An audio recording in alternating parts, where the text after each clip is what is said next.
Hey, baby. When's the last time you moved out of your chair? Just a little while ago, actually. You're worse than I am. Yeah. Well, I'm live streaming right now. On my Twitch channel, but don't worry about it. We ain't got no viewers. Yeah, but it's recording, right? Which means somebody could someday come back and look at that. No, that's true. Eventually. Someday.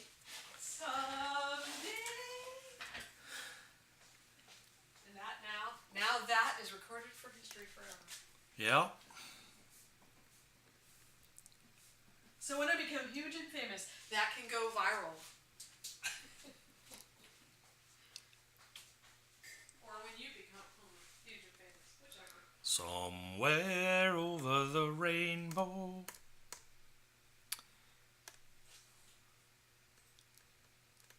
I don't know why that came to mind. Do you have music playing on your thing? I do not. I can't play music because... So if I turned on Google Music, would that be okay? Or would that get you in trouble? That would get me in trouble. They take me off the air because I don't have the rights to the music. Who's growling at who? I'm Miss Squirrel.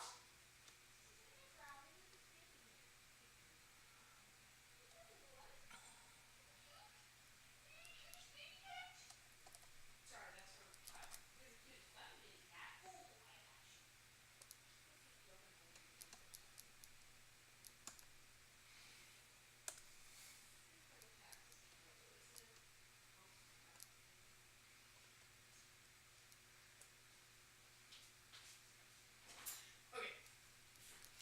You can put your earbuds in if you want.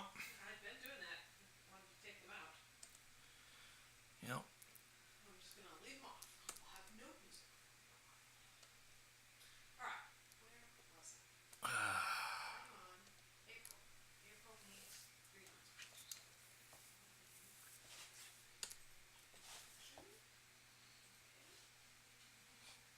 Here we go.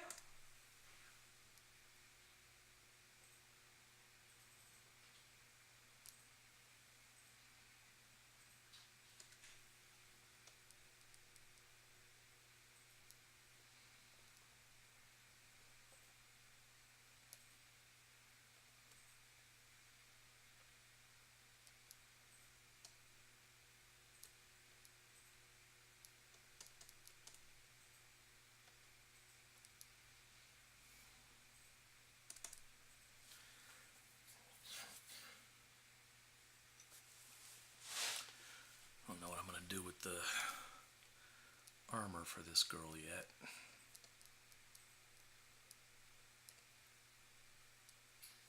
It's like not really cold in here, but it's just cool enough that when I'm sitting quietly, I get a little chilly. But when I went upstairs earlier, it was downright hot up there. In about half an hour, I'm going to make dinner. You have plans for what we're going to have? I do. We're going to have sausage and beans. Because a recipe I've made several times before that you liked. So.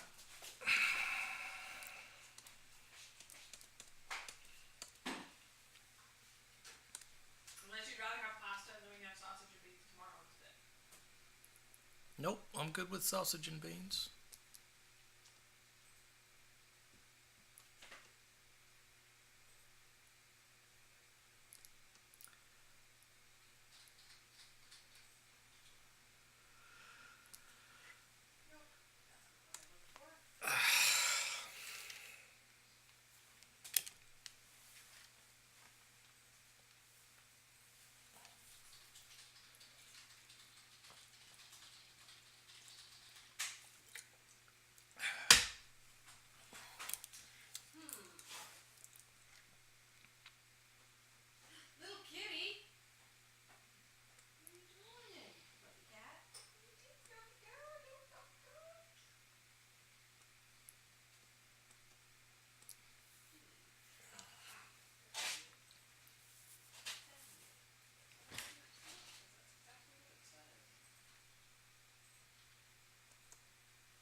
I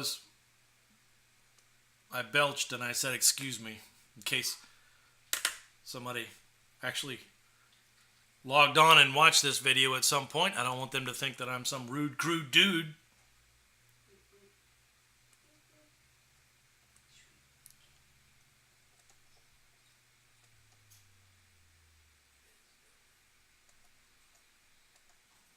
Miss Kitten, what is it that you want from me?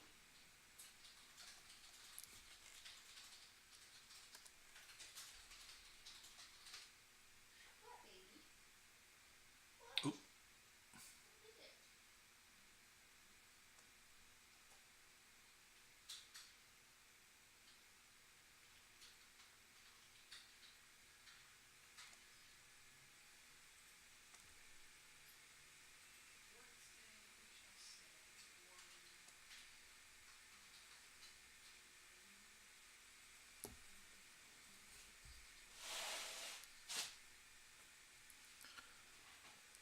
This is a D&D character that I'm drawing. Her name is Morwenna.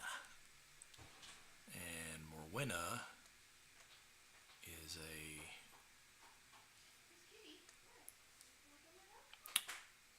rogue scout in D&D 5e. She's my character. I'm playing her in a game. The DM is a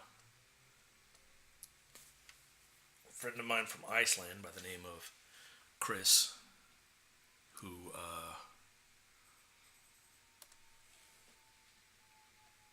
is running a how to describe this? Basically, we're demigods. We are children of Greek mythology. Morwenna is a child of Hermes, which is why you see her running and shooting here. I will zoom out so you can get a better look at the whole thing again. As a child of Hermes, she has a couple of interesting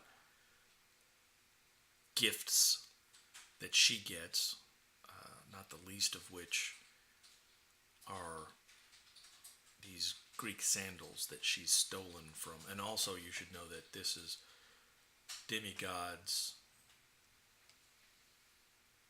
in sort of Renaissance era. So it's our history all the way up to the Renaissance era. And then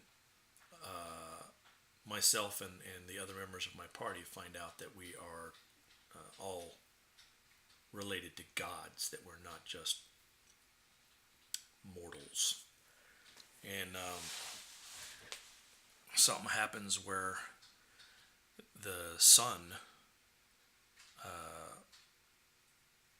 rises in the west and sets in the east, which, for those of you not scientifically inclined, is opposite of how it's supposed to work. And so we figured out that based on our birth, that something's going on, that we gotta go check it out. And so we have spent quite a bit of time dealing with gods and titans and running all over the globe trying to find these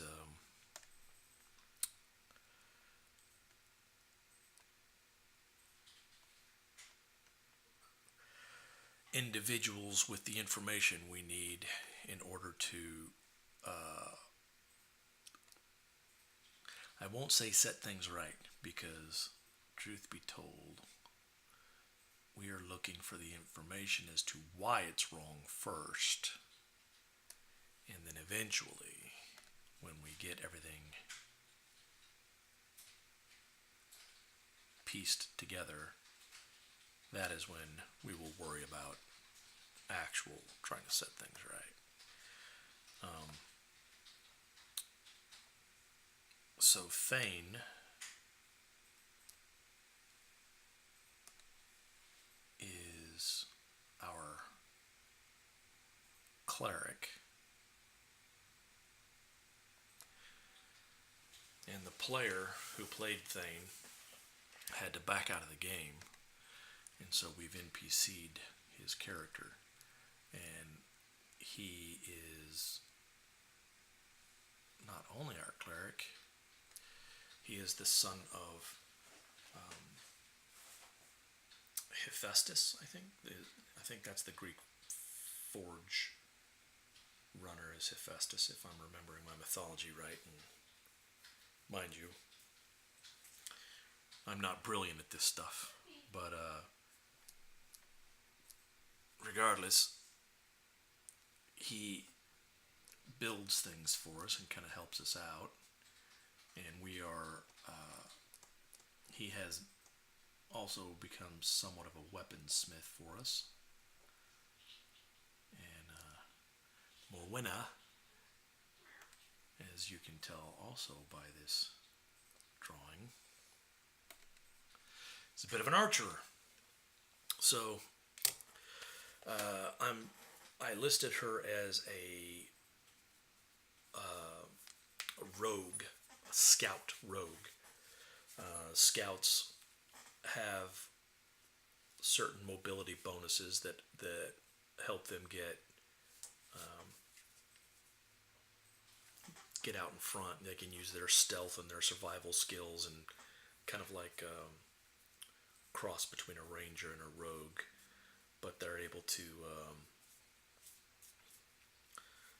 just what the name says, scout. They can scout ahead and figure out what's going on and then report back.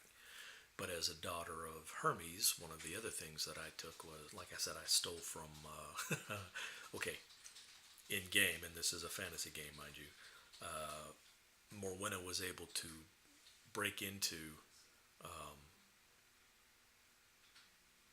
the game is being played over a large area. One spot that we're in right now is between Rome and Greece, and we were trying to get to the old Pantheon, which is already in ruins at the time of, this is after, since we're in the Renaissance era, Rome has fallen, all the ancient cities are gone, and when Rome took over Greece, that's when all of the Greek Pantheon got renamed into Roman names. So instead of Aphrodite, you would have Venus. Instead of Ares, you would have Mars. Zeus became Jupiter, so on and so forth. But also,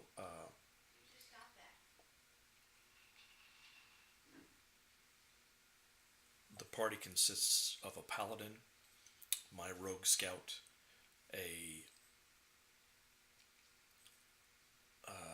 sort of caster type. She's new to the party, just joined in.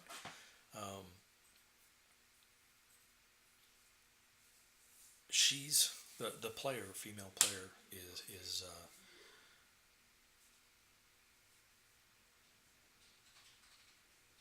I don't remember who she's the daughter of.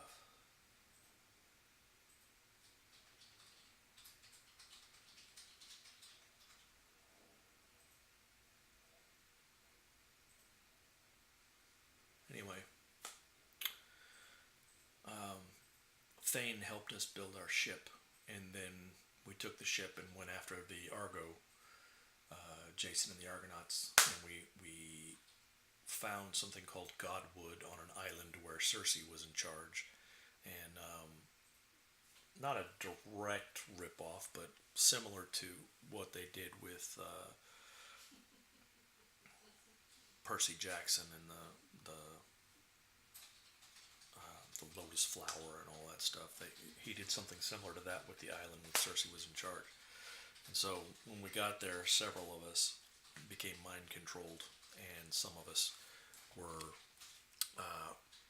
having difficulty seeing right from wrong, so to speak.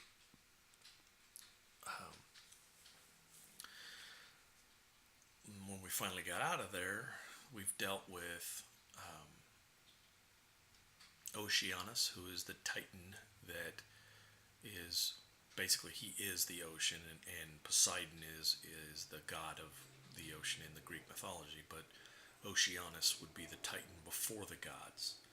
And so we've dealt with Oceanus, we've dealt with I pissed off Hera, we've dealt with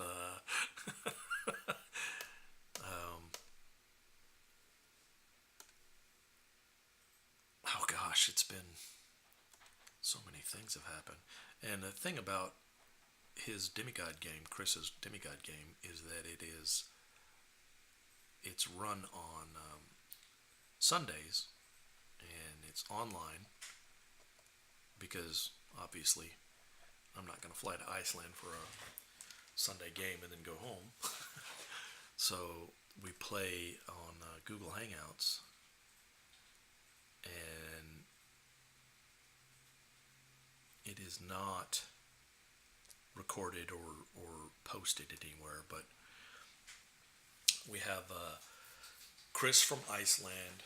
We have two players basically in Slovenia. The new female player is actually going to school in that area, but I think she's originally from the Ukraine, somewhere around there. I can't remember. Thane was played by a guy from Ireland, and he's the one that had to back out because of schedule issues. And my son plays the paladin, whose name is Mare, and she is our daughter of Hades. So figure that out. Paladin, who is a daughter of Hades. Our resident caster sort is the guy from Slovenia. And I should know who he's a child of too, but I don't have that character sheet open where all my notes are right now, so I will have that in front of me during the game. But anyway, we are working on, because we were infected, well, I wasn't, but some of the party was infected by a creature that we recently fought that attached itself to the hull of our flying boat. Oh, did I mention our ship can fly? And during the combat, our new female came into contact with this creature, and it infected her with something, and she was told that she had, I think originally it was 5 days to live, and we're down to like 2. But for the last 2 weeks in a row, we haven't been playing in Chris's game, because while Chris is in Iceland, he's also going to school, and he had school projects and finals and testing and things that he had to prepare for, so he didn't have time to prep for the game on Sundays. So our friend in Slovenia began running his game, and his game is a whole other ball of wax. But for the past 2 weeks, we've been playing in kind of it's a mix of ancient Asia in a fantasy world where we're all anthropomorphic animals, and we work in a geisha house, which when I heard the concept, I thought this could be really cool or really stupid. And I got to tell you, we're having a blast, all of us, every member of the group that's been playing. Now, my kid is more of a kill them and steal their stuff kind of a player when it comes to any type of role-playing game, D&D or whatever. So when we started the geisha house thing, he was not at all on board. He thought that was too much role-play, not enough killing and fighting and looting. And so he chose to back out. And when he did, to replace his seat at the table, the girl who is in Slovenia, but I think from Ukraine, and she may correct me on that later, she has a twin sister, and her twin sister had not played with us, and she had been wanting to get her sister into the game. And so she talked her twin sister into joining us, and so now they're playing. One of them is playing a. Oh, and it's not just anthropomorphic animals. I should tell you that he does insects and reptiles, and the only thing that we can't really be is fish because we're out in the air, so you can't be just a strictly water-breathing creature, even though it's obviously kind of a magic realm. So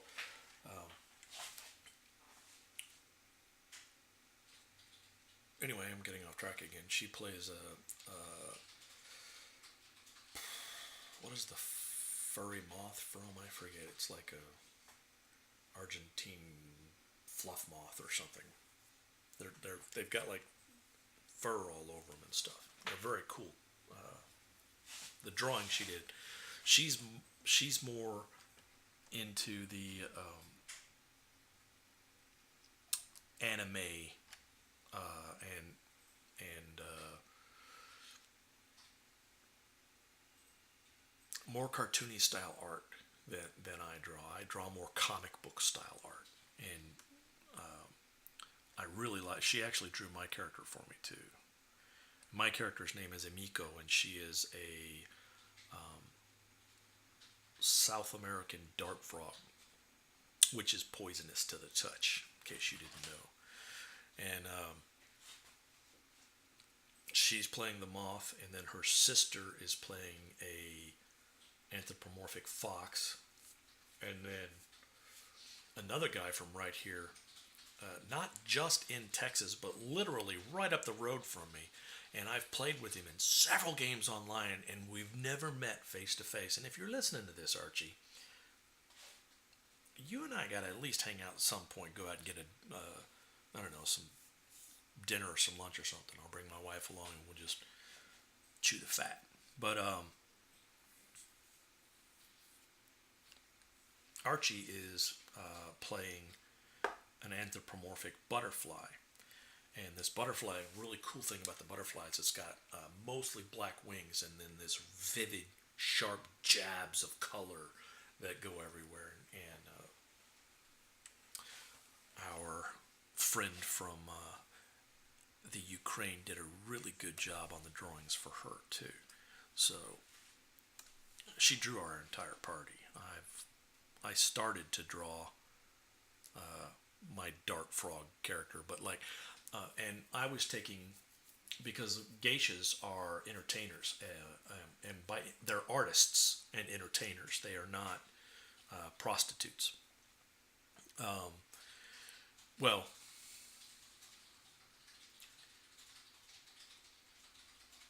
they are often misconstrued as nothing but a prostitute, when in truth, they are entertainers to the nth degree. They spend their entire life trying to better their art. And they are the way that our GM is running this is we're starting off as like 0 level bard or 1st level bard, but no spell casting abilities because of the world that we live in. Magic comes from chi. And if you cast spells and you're not using your own personal inner chi to cast these spells, you're pulling chi from the earth or from the world around you, and it kills plant life. And it can. There's a story about the desert land that is in his world, that it used to be lush and green, but there was like a magi war of some kind, and that's when they outlawed the use of magics because too much land was damaged. But so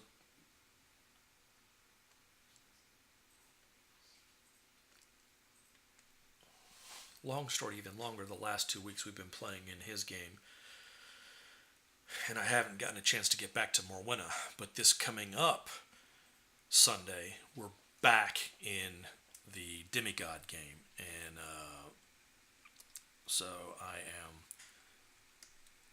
have been thinking about Morwenna and her background, her interesting things that we've done with her, and so I decided that I would mess around again with the art for this. And like, let me show you guys. File, open, go to H, go.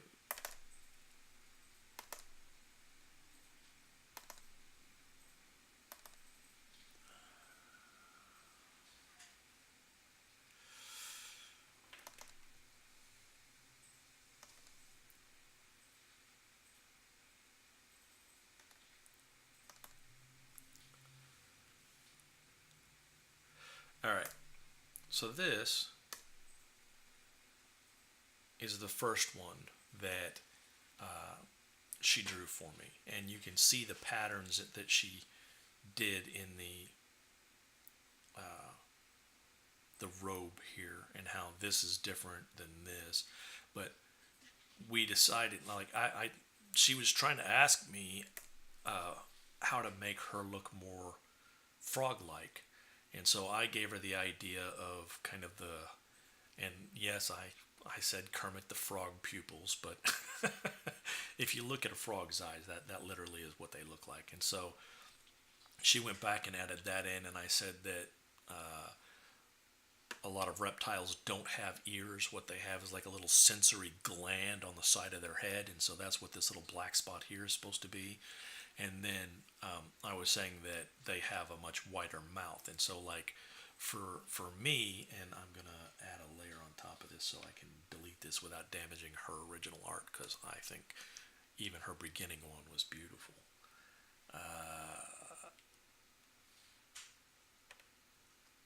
Oops. Let's drop that down to about a 2. For me,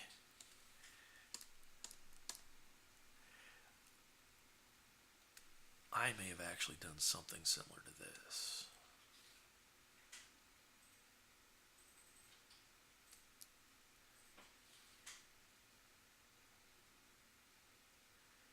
See how that would kind of look? Let me zoom out and give you a better... Because amphibian mouths are not these little small cute lips that you see on a lot of women. I would do the makeup the same way she did, but I would have extended the mouth all the way back, because frogs in general, they have a large mouth, and kind of similar to a snake, their jaws can open wide, and they do that because when they fire their tongue out to catch their prey, like a fly or whatever, they snatch that fly out of the air and drag it back in. Their jaw has to be able to open wide enough to, take in the entire insect. So an anthropomorphized frog, even a South American dart frog with a poisonous skin, might still have that open mouth. That would have been my thought. But that aside, here,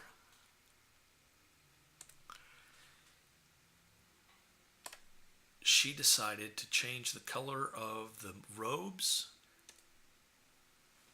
and to redo the background.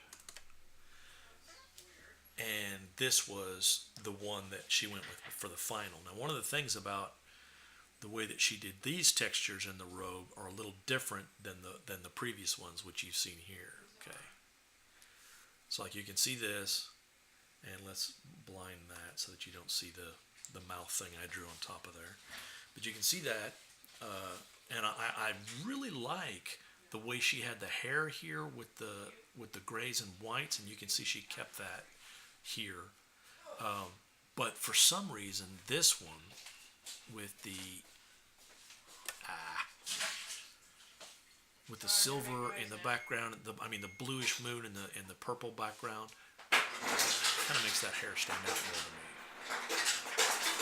But I kind of like this road better. That's my opinion, though. I don't know. Now, obviously, this is Photoshop. If I wanted to make some adjustments to this, I could. But because this is her art, I would not do that. I like the drawing for what it is. Anyway, There you go. close that down. No, we don't want to save the changes. Boom, done. Back to where I was. So, with Morwenna being the child of Hermes, she has a couple of things going for her. One thing is, as I told you, she broke into and stole from the Vatican. And I said that in the Vatican archives that they had a collection of items that proved that there was more than one God. And because if you're going to, and I don't want to get into a theological debate. This isn't saying that there is more than one God. This is saying that in this fantasy world there was. And if you are the Roman Catholic Church, why is that not drawing like I want it to?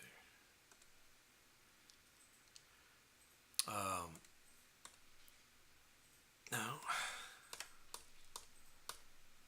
And you're trying to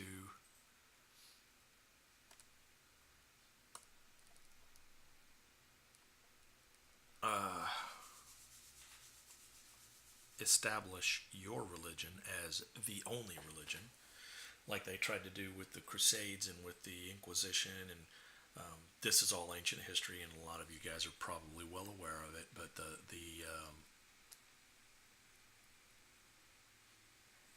the way that they would do that is they would go in, and when they tried to get the pagans to become Christian, what they did was they adopted all the pagans' holidays and said, "Oh, you have the equinox in during December. That's interesting. We have Christmas at that same time," which is not true, because if you look up Christian, or I should say Christ, his birth date was not December 25th.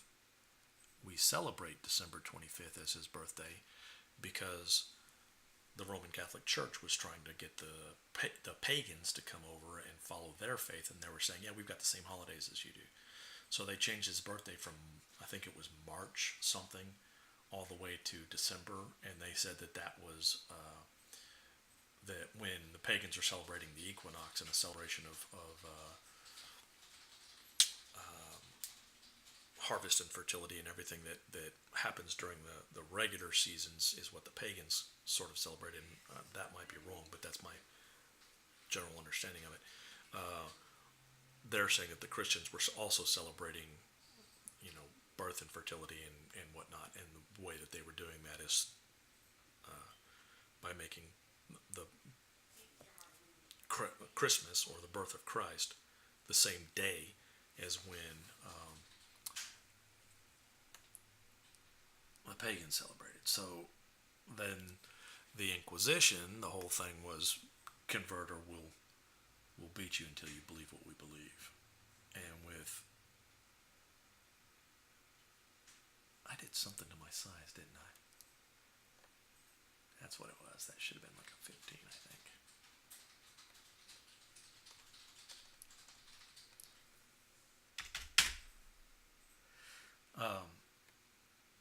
That's better, yeah. Okay. What they did with the Inquisition was they tortured people and tried to make the Jews believe what they did by telling them, "You believe what we believe and we'll stop torturing you." In the way that they tried to take over the Muslims is they just tried to invade the country, and that was the Crusades. Using a combination of those tactics, we're saying that what they did for the Greek and Roman gods to get rid of them was that they came in and stole all the artifacts or the effigies to those gods that had actual power, and the only thing that was left was just statues and ruins and rocks and whatnot. And that when this happened, my take on it was that they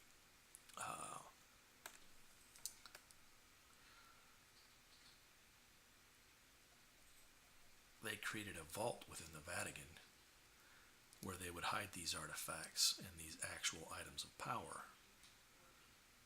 And Morwenna broke into the Vatican, broke into the vault, and found the. Let me see if I can.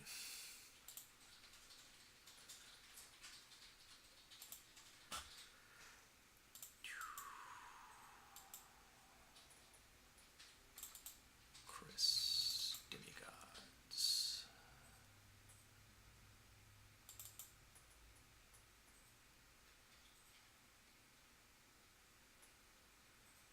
Morwenna.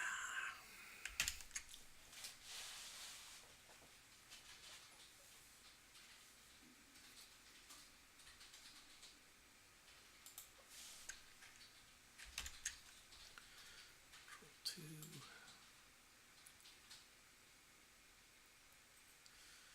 Drop down here to these. Okay, here's the other thing that we did too is our GM told us that we would be allowed to list our humans as variant humans, even though there are no other races. The elves and the dwarves and the dragonborns and all that doesn't exist. It's all humanity in this group. So we starting off as a variant human, as some of you familiar with Dungeons and Dragons, you get a feat, or you can add. It's either variant human where you get the feat, or normal human where you get to add +1 to each one of your attributes, and that's to show the flexibility of being a human over being an elf or a dwarf. And since it didn't make any sense to do that because there are no elves or dwarfs, we all took the variant human thing, which gives us an additional feat. And I took the feat of mobility, which increases your speed by +10. So instead of a 30, you start off with a 40 speed, and also increases your dexterity by +1. So I still got a stat boost. Plus I got that additional speed, which made sense for somebody who was going to be a child of Hermes, because, he runs fast. But then in the story that I wrote for her, and he said, that was fine, that she broke into the Vatican and she stole from their archives the Teleria. Teleria is similar to the old Greek sandals with the ropes that come around your calf and then kind of crisscross over themselves down to the bottom part of the sandal. Except a Teleria is a jewelry style sandal like that, and so they're golden strapped gladiator styled sandals, and they have silver wings on each of the ankles with a small emerald gem in there. They double your moves speed. They act as boots of speed basically. So they double your move speed. 1d4 +1 rounds, 3 charges daily. Also work on dashes and quadruple speed. So if I activate the boots and I take off running, I already move at 40 because I have the feat of mobility. Activate the boots, I can now run at 80. If you dash, that means you take your action plus your movement speed, all as movement. So you run 80 and 80, that's 120 move that I've got.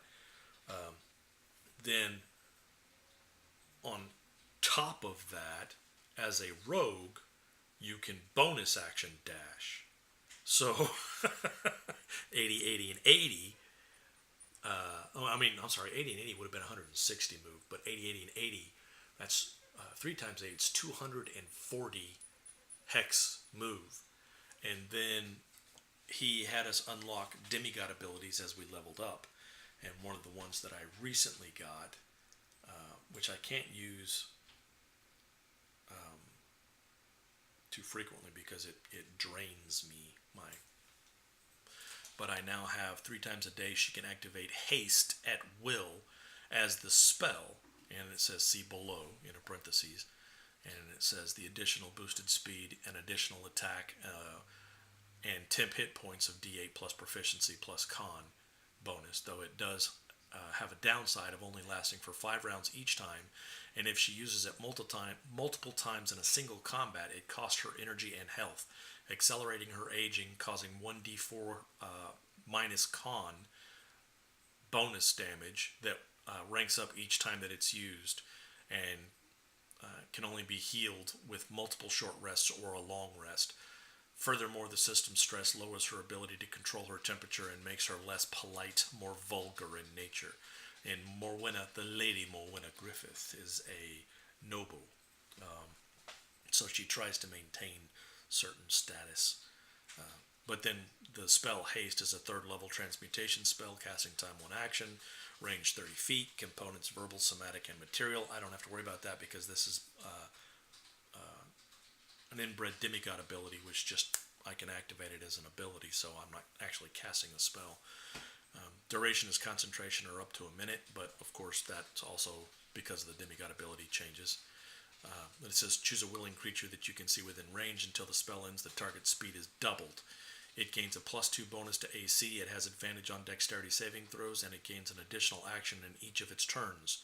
That action can be used only to take the attack, 1 weapon attack only, dash, disengage, hide, or use object option. When the spell ends, the target can't move or take actions until after its next turn, as a wave of lethargy sweeps over it. And that's just saying that when I use that ability, it just wipes me out. My energy is like, oh. So I have to rest. But you can imagine what happens if I use my Demigod Haste ability plus activate my Boots of Speed, and I've got my mobility kicking. All of that stacks. So I was already talking about 3 moves in a round. If I double my move speed with my Boots of Speed, I go from 40 to 80. And then you activate this, that doubles 80, which goes up to 160. And then I can do action, move, and bonus action, which is 3. Multiply all that together. So you're going 160, 160, and 160. We're talking lots and lots and lots of distance. I can only maintain that for brief periods of time because of the amount of energy it takes out of me, and I need that rest when I do it. But should the need arise and I suddenly need to really get a long way away in a hurry, that's kind of my plan. And then the other thing is, one of the other things she's got, you saw in the picture that I was drawing that she's got a bow there. Actually, let me bring the bow back up. I'll just zoom back out for you so you can see that. Scroll back up to my magic items list. I have +1 longbow of true shot. Once a day, I can call a shot before making an attack roll. And if I should hit, I automatically critical hit. Also, once per day, I can fire an arrow and it acts as magic missile, so it will not miss its target. So I can use it as a magic missile, and if I roll a hit and I've called the shot and it hits, then it's automatically a critical hit. And the way that we do critical hits is not exactly by book. We've house ruled it. We went back to the old school way, which is roll your damage, add your bonuses, multiply everything. And I told you that she was a scout, which means she's also a rogue, which means she also gets sneak attack. So if I come from a distance that's unexpected in a rapid amount of time and move into an area where I have got a target, and I fire my bow and call my shot and it hits, it becomes a critical, I get to roll the 1d8 for the longbow, add my dexterity bonus. It's a +1 longbow, so I get to add that +1 to that damage. And then, because I'm a 9th level rogue, I get my sneak attack on that. And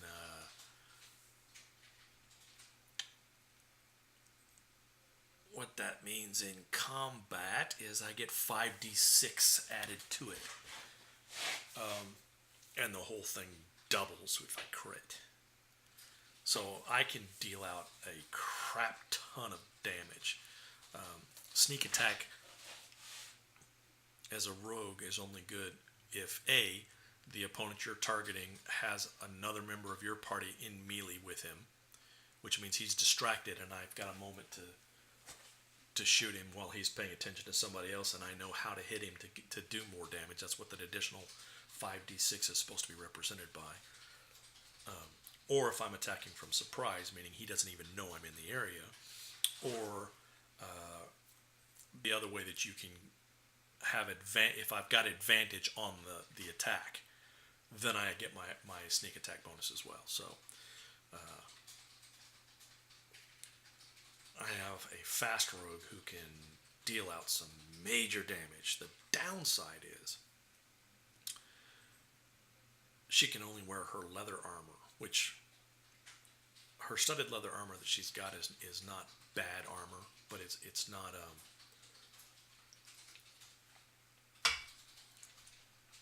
not something that really kicks up her armor class that much. Now, at 9th level, a lot of the rest of my party are, they got like 22 and so on. My AC, I also have a cloak of protection. So the cloak of protection gives me a +2 on that AC as well. So my armor bonus, I get a 12 for the studded leather. I get +4 for my dex modifier, which helps out. So you go from 12 to 16. +2 for the cloak of protection, and that gives me 18. And then I also have something called the Amulet of Artemis, and that helps me with my stealth, but it also helps me with my AC. And if I put the hood on the cloak up, it gives me another kick on the AC. But right now, my basic AC is either an 18 or a 20, depending upon how I've got it lined out.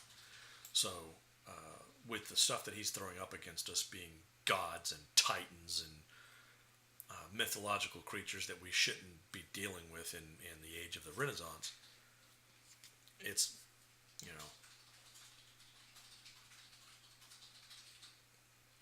kind of interesting. So let me scroll down here to my notes, and I'll go back and tell you what my party consists of. Our party of demigods. Morwenna is the daughter of Hermes, a rogue and a scout. Mare is the daughter of Hades and a paladin. Gabriel is the son of Zeus, and he is a sorcerer.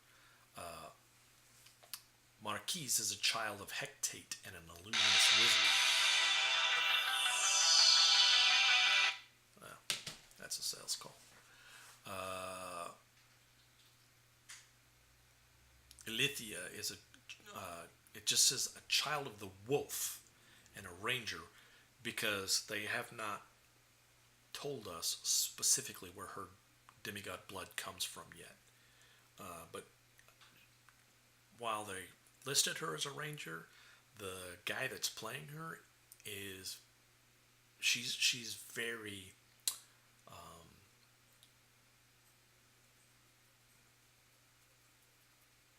I guess savage or tribal in nature is a good way to put it, and it gives me during gameplay, it gives me the feeling that she's a little more barbaric than a regular ranger. And that's not saying that she's not just a ranger, because she is, but the role play the feelings that he gives me.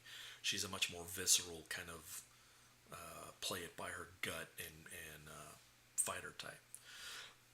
We have a couple of NPCs working for. And Ilithia, the child of the wolf, is the second character for that player. He was playing Antios of Mykonos, and he was the son of Sulfracine, favored celestial warlock, but he died. NPCs working with us, we have Salazar, who is the son of Nyx, the darkness goddess, and he is freaked out by it. You don't want to mess with him on that one. And he's the captain of our ship and doesn't go out with us to do our adventuring and stuff. He's just strictly informational side character. And that's Salazar. He's a very cool character that started off as the monk that let on to us that we actually had the blood of a god within us. That's how we found out we were demigods. Is he called us all to a certain area and dropped this information on us. We had this little ritual around this brazier with these green flames that were coming up, and as we breathed in the smoke from the flames and the stuff, we each had a vision where we met our parent in kind of a dreamscape. We didn't, not like the gods showed up in a hole in the ground in Italy, but we had like this dream thing, and then they led on to us who we actually were, and it activated our dormant demigod abilities, and we got the first part of those, and then we ended up getting into a fight. We had, as I recall, there was a Minotaur, and it seems like there was two other creatures that we fought in this cavern area that Salazar introduced us to the brazier. And then later on, we met Megalithea, who's the daughter of Circe. She's become kind of a side member of the crew that sits up in the crow's nest and keeps an eye out on things for us. And Alexia is the daughter of Persephone. And then the other NPC that we have right now is Thane, son of Hephaestus, and a priest. Hephaestus. I don't know if that's the way I said it before or not, but that's what it is. Megalithea is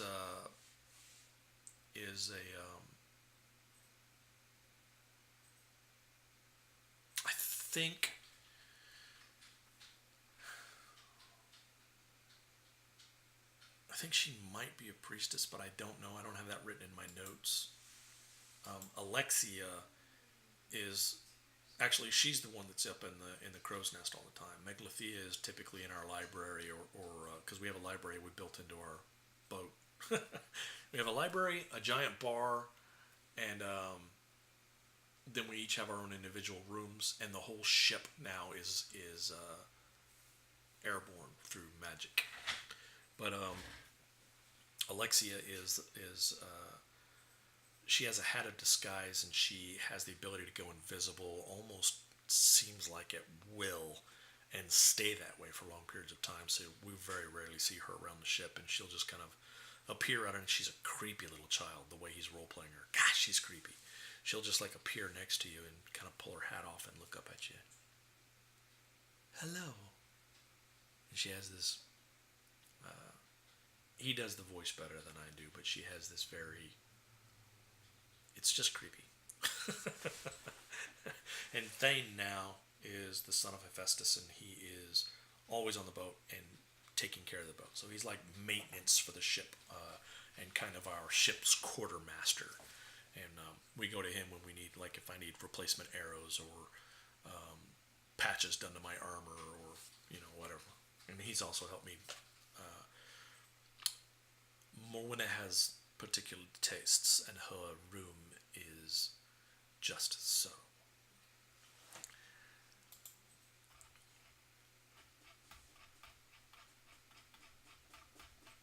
And the story behind Morwenna, and this gets a little dark, so Morwenna's grandmother was raped by Viking raiders when she was young, left barely alive after enduring the assault. She gave birth to a daughter out of wedlock.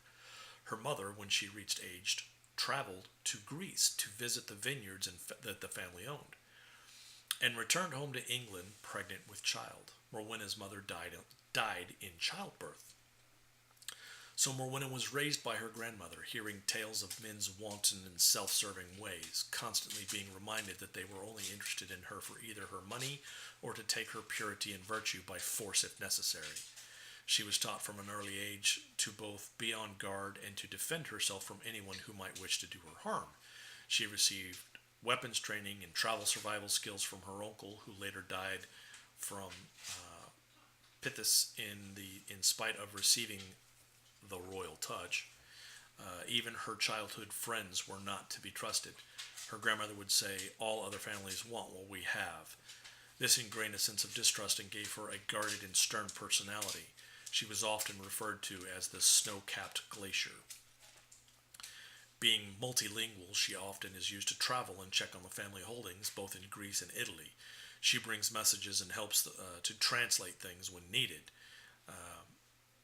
She's felt a strong connection to Greece and Italy, both the climate and the people. She tends to search for books and education that is not usually available to women in this age, but she's also enamored with the adornments of wealth and looks for the finer things in life.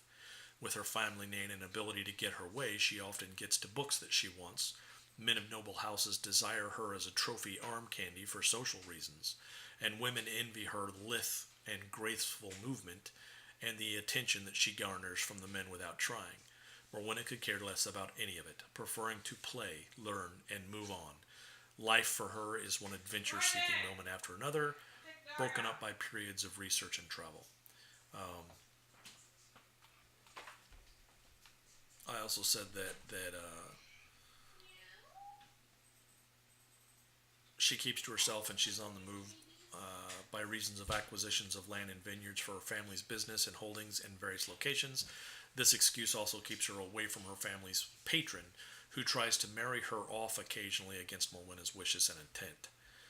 So one of the reasons why she keeps traveling for the family vineyards and pick up land is to stay away from England, where they keep trying to marry her off. And so that is who I'm drawing now. All that for no other reason than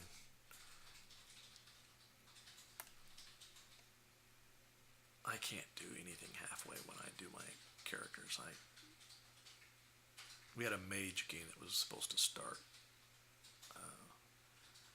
The same DM that's running us through the anthropomorphic animals in Asia was going to run this mage school game that was we would be, what is his deal with weird races and stuff? He said that we should pick any race that we want. Don't limit ourselves by the books. That if there is a monstrous race that we would like to create a playable character race out of, that he would help us do it. And so, I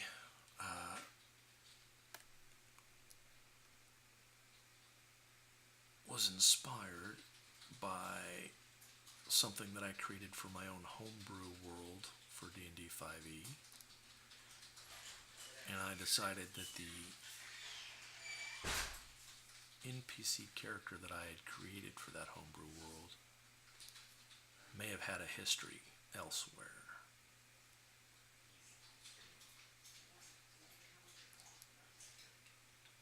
And so I was going to play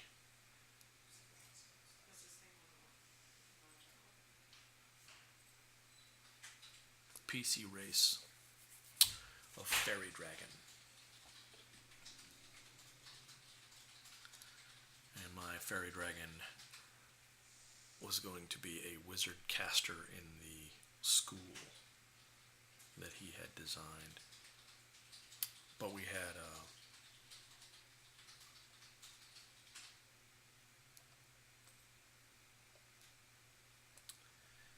let's not call it a problem. Let's just say that out of 5 or 6 players who could have joined,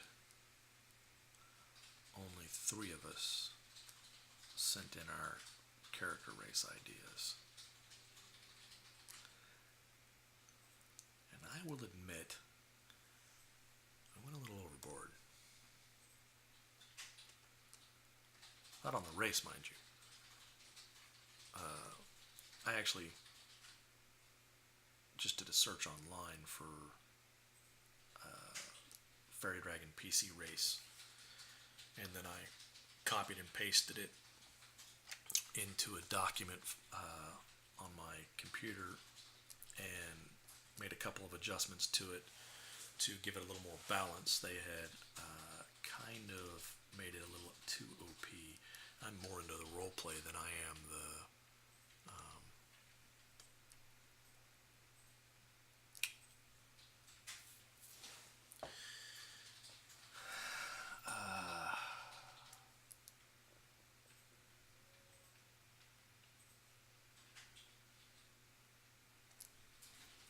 min-maxing, I guess you could call it. I don't do a lot of that. I'm more about what's fun to play, what would be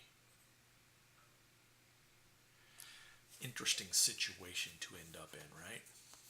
So I dumped a little bit of the extras, the external stuff that they had, and then I sent the PC race over to the DM, and he made another adjustment to it based on his world and some things that he had need of for his story that he was going to start us on.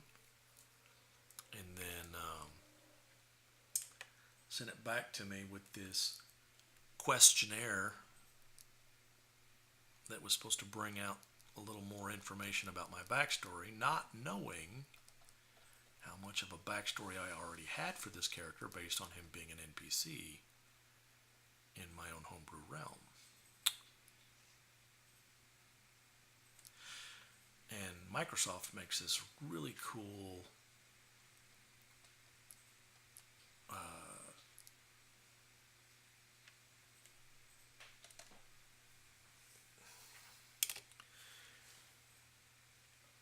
tool called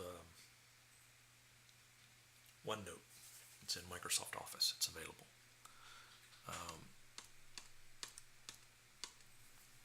And so I took Onenote and started taking bits and pieces of the information that I had from this character in my world. Hi, baby. And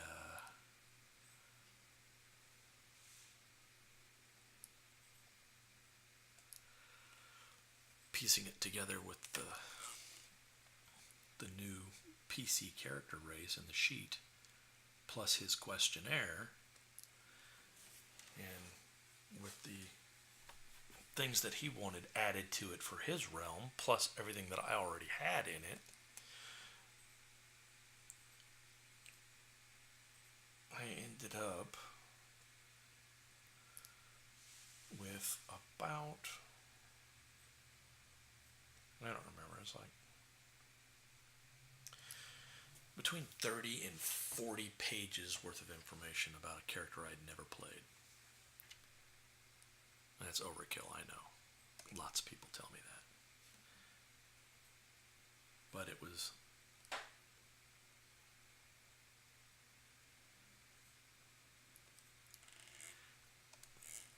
done for my own enjoyment, not for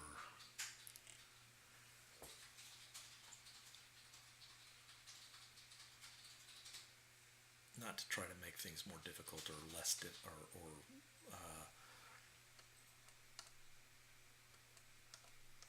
overdevelop something. I don't know if you know what that means, but like if you're going into a role-playing games, a lot of times having a bit of a backstory that the GM can play off of and use however he needs it will kind of help things out for him. But if you go overboard like I do sometimes, what happens is you take away the DM's ability to play into your backstory and anchor you into his world. And so like the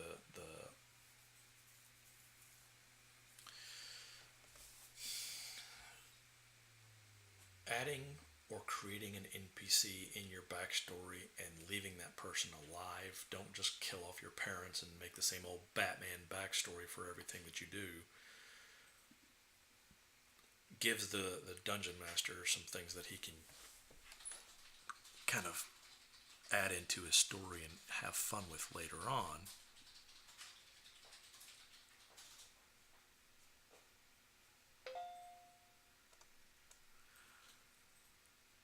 And help anchor your character into his world and storyline. What's the matter with the kid? But if you take too much,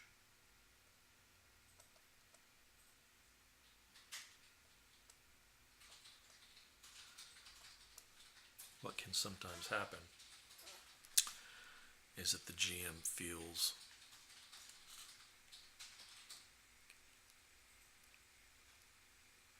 limited in his agency to add to your story. So you got to be careful about that.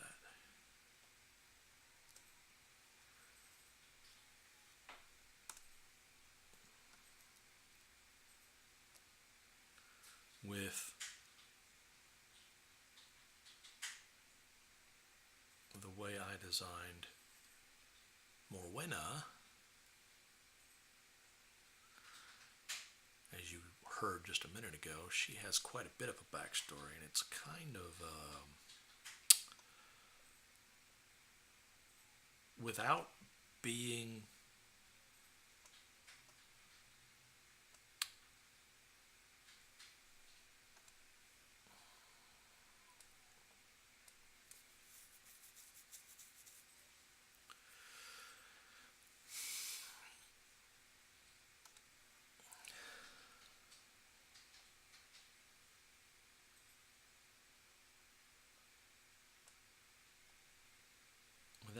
too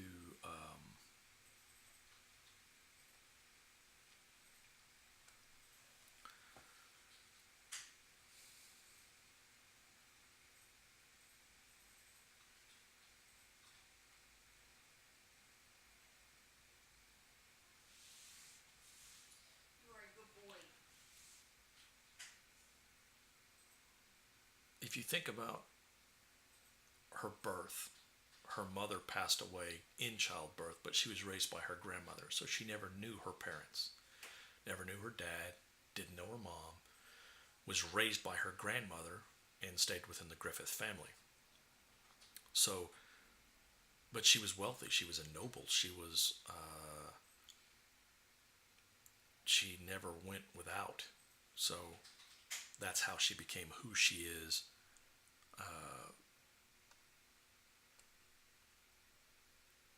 Now in the story that we've got.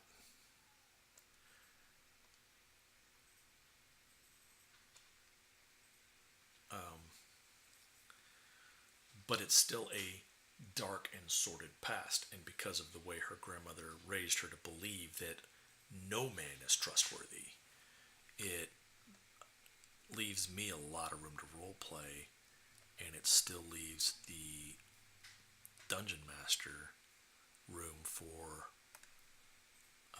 story agency.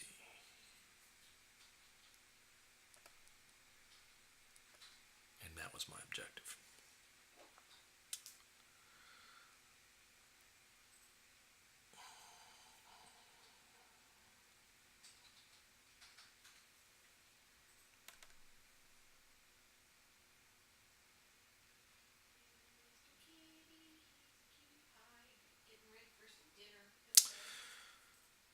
Well, guys, I know it didn't look like I got much done there, but I think I'm going to call it. I'm going to log off and get a bite to eat and walk around some, so y'all have a good one. Hopefully you draw better than I do and draw often. See you when I see you.